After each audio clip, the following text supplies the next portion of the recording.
Today's book I'm going to read to you is all about the letter Q.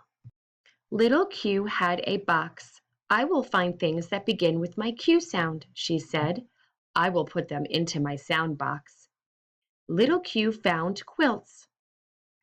Quite a lot of quilts. Two quails watched her quietly. Little Q folded the quilts. She filled her box with quilts. There was one quilt left. Little Q wrapped the quilt around herself. I can be a queen, she said. Just then, little Q met a real queen. If you want to look like a real queen, you must have a crown, said the queen. So little Q found some quarters. Quite a lot of quarters. She counted her quarters. How many did she have? Little Q took the quarters to the store. Little Q bought a crown. The two queens played until they were quite hungry. Little Q found a quart of milk and some quince. Then she and the queen ate lunch. Little Q put what was left into the box.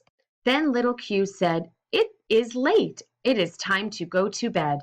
"No, no," said the queen. "A real queen must have a queen's bed."